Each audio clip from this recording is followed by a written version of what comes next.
क्यों ब्रिगेडियर साहब आपने बोला ना कि वो जब आप एक दफ़ा दरवाज़ा नॉक करें, दूसरी दफ़ा करें, तीसरी दफ़ा करें तो पैसों का तो एक अलग टॉपिक है। सबसे बड़ी जो चीज़ है, जो सबसे बड़ा इशू है, वो आपकी इज़्ज़त नहीं रहती। जाके मुल्कों पे कब्ज़ा करते थे और वहाँ के रिसोर्सेज लेके आते थे। हम ना तो ब्रिटिश कॉलोनी के में जाके अटैक कर सकते हैं, लोगों से पैसे लूट सकते हैं, ना हमारी करेंसी डॉलर की तरह है कि हम उसको प्रिंट करते रहें। बिल्कुल। ना हमारे पास टेक्नोलॉजी इतनी बड़ी है कि हम टेक्नोलॉजी के ज़ोर पे चीज़ें करें, तो फिर आप सर्वाइव नहीं कर सकते। जो अभी हालात चल रहे हैं, मुल्क यही सुनने को मिल रहा है, डिफ़ॉल्ट कर जाएगा, IMF के साथ डील, महंगाई आ रही है, इस तरह के बहुत सारी चीज़ों के अंदर हम उलझे हुए हैं और इन चीज़ों के अंदर हम फंस चुके हैं बुरी तरह से। मुझे ये बताएं, आपकी नज़र में इकोनॉमी क्या है और हम ये जो क्राइसिस हैं इनमें से कैसे निकल सकते हैं? देखो अहमद, ये बड़ा रेलेवेंट क्वेश्चन है। इकॉनमी जो है ना, जैसे अगर आप एक फैमिली को ले लें या एक मुल्क को ले लें जी, जो मुल्क या फैमिली पैसे नहीं कमाएगा ना, सर्वाइव नहीं कर सकते, वो सर्वाइव नहीं कर सकता। बिल्कुल। ठीक है, एक फैमिली पैसे कैसे कमाती है? वो कोई जॉब करती है, कोई सर्विसेज करती है, कोई इन्वेस्टमेंट करती है, कोई सेविंग करती हैं, अपने एक्सपेंडिचर को अपनी इनकम से कम रखते हैं, तो वो फैमिली सर्वाइव करती है।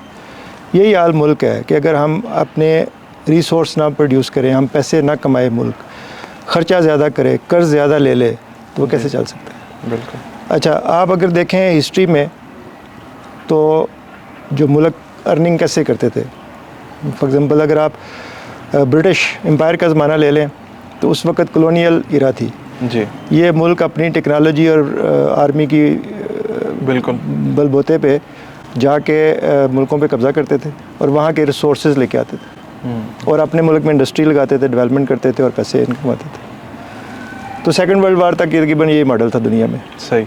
सेकंड वर्ल्ड वार के बाद अमेरिका ने क्या किया कि अमेरिका ने जब जंग जीत गया तो उसने मॉडल को चेंज कर दिया। उसने अपनी टेक्नोलॉजी को यूज़ किया जी, और साथ अपने डॉलर को इंटरनेशनल करेंसी बना दी। बिल्कुल। तो वो उन्होंने डॉलर खुद प्रिंट करने थे और इकानमी उन्होंने खुद प्रोडक्शन करनी थी, टेक्नोलॉजी उनके पास थी, तो उन्होंने इस अप्रोच से पैसे कमाए। उसके बाद अगर आप चाइनीज़ देखें या कोरियन देखें या मलेशियन देखें या सिंगापुर देखें, इन्होंने सबसे पहले अपने ह्यूमन रिसोर्स को बेहतर किया, अपने आप में डिसिप्लिन लेके आए और टेक्नोलॉजी को यूज़ करते हुए अपनी एक्सपोर्ट्स बढ़ाई। तो इन लोगों ने पैसे कमाए, ये मुल्क ठीक हो गया। और ये 1990s तक चाइना जो है वो बिल्कुल डेड पड़ा हुआ था। ठीक है, इसको तो आज दुनिया की दूसरी सबसे बड़ी इकोनॉमी है, जस्ट इन 30 ईयर्स। इस तरह मिडिल ईस्ट है जिसमें मुल्कों के पास अल्लाह ताला ने उनको तेल दिया हुआ था, ऑयल रिसोर्सेज, उन्होंने ऑयल निकाल के बेचा, पैसे कमा लिए जी। ठीक है, तो अभी हमने देखना है कि हमारे मुल्क में क्या चीज़ है और इस सारे मॉडल में से हम कहाँ से ले सकते हैं। हम ना तो ब्रिटिश कॉलोनी के ज़माने के में जाके अटैक कर सकते हैं, लोगों से पैसे लूट सकते हैं, ना हमारी करेंसी डॉलर की तरह है कि हम उसको प्रिंट करते रहें। बिल्कुल। ना हमारे पास टेक्नोलॉजी इतनी बड़ी है कि हम टेक्नोलॉजी के ज़ोर पे चीज़ें करें, तो हमें वो 5-6 छोटी-छोटी चीज़ें करनी पड़ेंगी। उसमें एक चीज़ तो ये है कि सॉरी आपकी बात काट रहा हूँ, जो बिजनेसेस ऑलरेडी चल रहे हैं हम तो उनको भी बंद करने पे लगे हुए हैं, जितने उनके ऊपर टैक्स लग रहे हैं, उनको गैस बिजली प्रोवाइड नहीं की जा रही, उनको सब्सिडीज़ प्रोवाइड नहीं की जा रही, तो जो बिजनेसेस ऑलरेडी चल रहे हैं वो भी इस वक्त मुश्किल में है। जी एग्जैक्टली, बिल्कुल ये सिचुएशन ऐसी हुई है कि बहुत सारे बिजनेसेस बंद हो रहे हैं, फैक्ट्रीज बंद हो रही हैं। बट हम इस स्टेज पे पहुँचे क्यों? जी पहुँचे इसलिए कि हमने पीछे बहुत मिसमैनेजमेंट की है। और अगर हम अभी भी अगर हमने सर्वाइव करना है तो सबसे पहले हमें अपने ह्यूमन रिसोर्स को ट्रेन करना पड़ेगा, उसमें डिसिप्लिन लाना पड़ेगा। वो कैसे होगा? वो उसके लिए नेशनल पॉलिसीज़ चाहिए, उसके लिए नेशनल लेवल पे एक कॉमन, जैसे हमने टेररिज्म के ख़िलाफ़ नेशनल एक्शन प्लान बनाया था, जी हमें एक पूरा नेशनल एक्शन प्लान बनाना पड़ेगा जिसमें हम अपनी ह्यूमन रिसोर्स को पॉलिश करें, डेवलप करें, अपनी नेशन में डिसिप्लिन लेके आएँ। उसके अलावा हम अपनी टैक्स रिफॉर्म करें, प्रोडक्शन करें हम अपनी। हम जो है, जब तक कोई भी बंदा अपना कमाने से कम खर्च करेगा तो सर्वाइव करेगा। हमारी इंपोर्ट एक्सपोर्ट से बहुत ज़्यादा है। जी। तो हम जब तक अपनी रिफॉर्म्स नहीं करते, अपनी एक्सपोर्ट्स नहीं बढ़ाते, अपनी इंपोर्ट को कम नहीं करते, अपने जो एक्सपेंडिचर्स हैं उनको टेक्नोलॉजी यूज़ करते हुए मिनिमाइज़ नहीं करते, तो हम सर्वाइव नहीं कर सकते। इसके लिए हमें एक नेशनल कंसेंसस की ज़रूरत है और एक नेशनल एक्शन प्लान की ज़रूरत है। और ये इसके अलावा भी सर्वाइवल नहीं है। जितना हमारे पे अभी फॉरेन डेट है और जितने पैसे हमने अगले सालों में पे करने हैं लोगों के, ये किसी मिरेकल से कम नहीं है कि हम जो है ना इसको कर सकें, बट अगर एक नेशन में वो एक विल जब आ जाती है काम करने की और एक कंसेंसस डेवलप होता है तो फिर हम ये काम कर सकते हैं। जी, मेरे दोस्त हैं वो फैक्ट्री चला रहे हैं सियालकोट में ही, तो वो बता रहे थे कि मेरी तकरीबन 1 लाख जैकेट जो है वो रेडी है जो मैंने बाहर भेजनी है कनाडा में। तो ज़िप जो है ना मेरी, वो मैं इंपोर्ट करता हूँ चाइना से, तो मेरी ज़िप आएगी तो ज़ाहिरी बात है मैं वो ज़िप लगेगी, उसके बाद ये एक्सपोर्ट होगा। तो ऐसी पॉलिसीज़ हम लैग कर रहे हैं, क्यों ये पॉलिसीज़ जो है ये हम क्यों नहीं ऐसी पॉलिसीज़ बना पा रहे जिससे इस चीज़ का तो बैलेंस हो। जब से मैंने होश संभाली हुई है तब से हम यही सुनते आ रहे हैं, बैलेंस ऑफ पेमेंट, कभी इंपोर्ट्स ज़्यादा हो गई हैं, एक्सपोर्ट्स तो सुना ही नहीं है, इंपोर्ट्स का ही हमेशा से रहा है। तो ये पॉलिसीज़ कौन बनाएगा, कैसे बनाएगा और ये कैसे हम इसको बेहतर कर सकते हैं? देखो, ये आपने जो बात की है ना ज़िप वाली, ये बड़ी नेचुरल सी बात है। इवन अगर आप you will be surprise to know कि अमेरिका में जब F-16 F-18 बनते हैं तो बहुत सारे उनके पार्ट्स हैं डिफरेंट कंट्री से आते हैं। जी, उसमें चाइना से आते हैं, यूरोप से आते हैं, तो ये पूरी दुनिया में चलता है, सारा पूरे मुल्क हर चीज़ नहीं बनाते हैं। बट आप देखते हैं कि सम टोटल जो है वो आप ज़्यादा कितना प्रोड्यूस कर रहे हैं। अगर आप सारी चीज़ें बाहर से मंगानी है आपने, तो फिर आप सर्वाइव नहीं कर सकते। आपको ये है, हाँ, आप जैसे जैकेट पूरी बना रहे हैं, ज़िप बाहर से आ जाएगी तो कोई इशू नहीं है, क्योंकि जब वो आप उसको एक्सपोर्ट करेंगे तो आपको उसके पैसे भी रिकवर हो जाएंगे। बट अगर सिर्फ आप ज़िप बना के बाकी सारी जैकेट मंगवाएंगे तो वो आपके लिए मुश्किल होगा। तो it means there is something wrong with the policies कि जिसकी वजह से हम इन चीज़ों के अंदर फंसे हुए हैं। ठीक है, मैं कह रहा हूँ इंपोर्ट बंद करें, जैसे गाड़ियों की इंपोर्ट बंद की, लेकिन जो बिजनेसेस इंपोर्ट पे जिनका काम चल रहा है, ज़ाहिर बात उन्होंने भी एक्सपोर्ट करनी है, जो मैंने एग्जांपल दी है।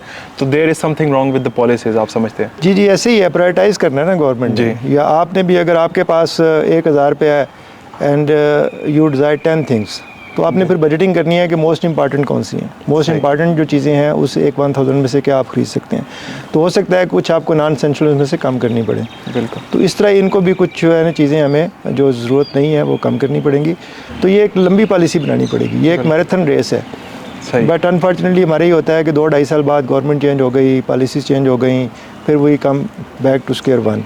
तो बहुत सारे जो मुल्क हैं, मैं अमेरिका में जब रहा हूँ उधर, या अगर आप इंडिया को भी देखें, बांग्लादेश को देखें, तो ये 2-3 चीज़ों पे अपनी पॉलिसी चेंज नहीं करते। जो भी गवर्नमेंट आएगी अमेरिका में, उसकी प्लेस्टाइन के बारे में पॉलिसी चेंज नहीं होगी। बिल्कुल। उनकी जो न्यूक्लियर प्रोलिफरेशन है उसके ऊपर पॉलिसी चेंज नहीं होगी। इंटरनल पॉलिटिक्स होती है इंटरनल पॉलिसीज़ पे, बट इकनॉमिक पॉलिसीज़ पे, जो फॉरेन पॉलिसीज़ हैं, जो आपकी नेशनल सिक्योरिटी के साथ चीज़ें जुड़ी होती हैं, उनमें चेंजेस नहीं होती। तो ये हमें भी पॉलिटिकल फोर्सेस को बैठ के कुछ कंसेंसस करना पड़ेगा कि कुछ पॉलिसीज़ ऐसी हैं जिसमें इकनॉमिक पॉलिसी है वो लॉन्ग टर्म होनी चाहिए, सस्टेनेबल होनी चाहिए। अभी ये आजकल जो फॉरेन इन्वेस्टर है उसको ये श्योर नहीं होता कि कौन सी गवर्नमेंट आएगी, वो क्या पॉलिसी करेगी, वो कैसे चलेगा।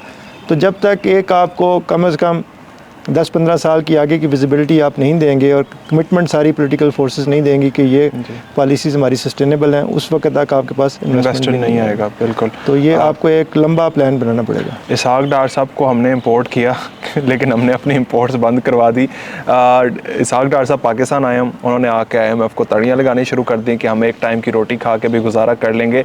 But what do you think, IMF के बगैर हमारा गुजारा है? देखें, अभी इमीडिएटली तो मेरा ख्याल है नहीं है, इमीडिएटली तो नहीं है, क्योंकि जिस तरीके से हमारा बैलेंस ऑफ पेमेंट ख़राब हुआ है, जो हमने आगे पेमेंट करनी है नियर फ्यूचर में, तो इसके लिए जब तक हमें IMF की इंडोर्समेंट या रेटिफिकेशन नहीं मिलती तो हमें दूसरे डोनर्स, इवन हमारे जो फ्रेंडली कंट्रीज़ हैं, वो भी आपको पैसे देने को, वो भी इसके साथ कनेक्टेड IMF के साथ, एवरीथिंग इज़ कनेक्टेड। वो कहते हैं पहले अपनी रिफॉर्म्स करें, इनके साथ टर्म्स एंड कंडीशन एग्री करें, फिर उसके बाद हम सोचेंगे। लेकिन हम हर 2 साल बाद जितने अपने फ्रेंडली कंट्रीज़ हैं, जितने भी उनके पास हम जाके मांगना शुरू हो देते हैं, तो उनकी भी एक अपनी सिचुएशन लिमिट है। आपका एक रिलेटिव है, वो हर 3 महीने बाद आके आपसे उधार मांगता है, रोता धोता है, आप 1 दफ़ा देते हैं, 2 दफ़ा, 3 दफ़ा, चौथी दफ़ा आप भी दरवाज़ा बंद करते हैं, हालांकि आपका ब्लड रिलेशन है उसका। बिल्कुल। तो मुल्कों के भी इंटरेस्ट होते हैं अपने, तो हम बहुत ज़्यादा अफोर्ड नहीं कर सकते बार बार मांगना। अभी we have to put our house in order. और IMF का जो ये बेल आउट पैकेज है, इसको लेके बट आगे सस्टेनेबल पॉलिसीज़ बनानी पड़ेंगी, जिसमें हम अपनी प्रोडक्शन करें, अपनी इंपोर्ट्स को कम करें, अपने ह्यूमन कैपिटल को, जो हमारा ह्यूमन रिसोर्स है, जो कि हमारे पास मेरा दुनिया की दूसरी तीसरी यूथ जो परसेंटेज है जो कि 18 से 30-35 साल तक के लोग हैं, हमारी अपनी आबादी का भी मोर देन 50% वो लोग हैं, तो उनको कैपिटलाइज करना पड़ेगा, उनको हमें टेक्निकल स्किल्स के ऊपर लाना पड़ेगा। जैसे इंडिया आईटी के अंदर देखें ना किस तरह से एग्जैक्टली ग्रूम करती जा रही है आईटी इंडस्ट्री। इंडिया ने पूरी जो आईटी इंडस्ट्री है इंडिया की, वो दुनिया में नंबर 1 है। उनके जितने बड़े बड़े कंपनीज हैं आईटीज़ की, उनके सीईओ सारे इंडिया से हैं। बिल्कुल। तो वो इंडिया ने तो बहुत अच्छा परफॉर्म किया है पिछले 15-20 सालों में। There are lot of things to learn from, even if they are enemy, तो उनसे बहुत सारी चीज़ें हम सीख सकते हैं, इसमें कोई मज़ाक़ा नहीं है। ठीक हो गया। तो ये मुझे बता दें, क्या हम डिफ़ॉल्ट करेंगे या नहीं करेंगे? ये जो एक तलवार लटक रही है पिछले कुछ हफ्तों से, और यही टॉपिक जो है ये ट्रेंडिंग के अंदर है, तो आपके ख्याल में क्या हम डिफ़ॉल्ट करेंगे या नहीं करेंगे, और अगर करेंगे तो कब करेंगे, इसके ऊपर भी थोड़ी सी नज़र डालिएगा। मेरा ख्याल है कि वो टेक्निकली वो डिफ़ॉल्ट पाकिस्तान नहीं करेगा इंशाल्लाह ताला, क्योंकि पाकिस्तान के साथ काफ़ी लोग सपोर्ट में हैं और वो नहीं चाहते कि पाकिस्तान डिफ़ॉल्ट करे, और हम भी एफर्ट कर रहे हैं। पाकिस्तान ने भी जब से ये ख़तरा हुआ है तो काफ़ी सारे हार्ड डिसीजन इस गवर्नमेंट ने भी काफ़ी सारे डिसीजन लिए हैं जो उसकी एट देयर पॉलिटिकल कास्ट लिए हैं। तो इसका मतलब ये है कि पाकिस्तान के बारे में अच्छा सोचने वाले भी हैं, और होपफुली ये IMF के साथ इनकी जो टर्म्स एंड कंडीशन तय होंगी। और बट ये है कि ये हमें इसको मेहनत बहुत करनी पड़ेगी इसको सस्टेनेबल करने के लिए। लेकिन ब्रिगेडियर साहब, आपने बोला ना कि वो जब आप एक दफ़ा दरवाज़ा नॉक करें, दूसरी दफ़ा करें, तीसरी दफ़ा करें, तो पैसों का तो एक अलग टॉपिक है। सबसे बड़ी जो चीज़ है, जो सबसे बड़ा इशू है, वो आपकी इज़्ज़त नहीं रहती है। तो हमारी इज़्ज़त तो इन्होंने कहीं पे नहीं छोड़ी, हमारे सियासतदानों ने। हम Asian development bank, world bank, IMF bank, और फिर कतर से, UAE से, सऊदी अरेबिया से, चाइना से, हर जगह से हमने कर्ज़े लिए हुए हैं। तो आगे कोई रास्ता नज़र नहीं आ रहा। आपने जो बात कही है, आगे शायद इन मुल्कों से भी जो हमारे बहुत क्लोज़ हैं, ये भी दरवाज़े बंद कर देंगे। तो फिर ये यूथ को यूज़ किया जाए, आईटी कोई ऐसी पॉलिसीज़ बनाई जाए। अगर ऐसी पॉलिसीज़ भी हम बनाते हैं, 1 साल बाद दोबारा इलेक्शन हो जाता है, तो ये सिनेरियो ऐसा क्रिएट हो गया हुआ है, समझ नहीं आती है, कन्फ्यूजन है कि इसमें से निकला कैसे जाए। आपके ख्याल में सबको इकट्ठा बैठने की ज़रूरत है इस टाइम? तमाम जमातों को, आर्मी को, इस्टेब्लिशमेंट को, ब्यूरोक्रेसी को, ये वक्त ऐसा है कि तमाम सारे पार्टीज़ इकट्ठी बैठें? देखिए, ये मुल्क तो हम सब का है ना जी, तो हम सब ने अपना रोल इसमें प्ले करना है जी, इस मुल्क की बेहतरी के लिए और इसकी स्टेबिलिटी के लिए। तो ये बात आपकी बिल्कुल ठीक है कि जिस तरीके से हमारी फाइनेंशियल इस वक्त कंडीशन है, और अगर हम इसमें नहीं सीखते, इसको हम फर्दर इम्प्रूव नहीं करते, तो 6 महीने बाद फिर हम इधर ही आगे खड़े हो जाएंगे। ठीक है, तो उसके लिए ज़रूरी है पॉलिटिकल फोर्सेस भी बैठे हैं, जो नेशनल सिक्योरिटी के अदारे हैं वो भी बैठे हैं, और कुछ सार जोड़ के सारे कुछ 1-2 चीज़ों पे एग्रीमेंट करें, ओके भाई, जो मुल्क की इकानमी के जो डिसीजंस हैं वो हमने किस तरह कैसे करने हैं, मुल्क को कैसे चलाना है, और साथ जो है जो हमारी जो अवाम है, मीडिया है, इन सब को भी जो है ना थोड़ा एजुकेट करने की ज़रूरत है। मीडिया को अपना रोल प्ले करने की ज़रूरत है। तो ये सारी चीज़ें मिल के अगर नहीं करेंगे तो फिर हम 6 महीने बाद उसी स्टेज पे आ जाएंगे।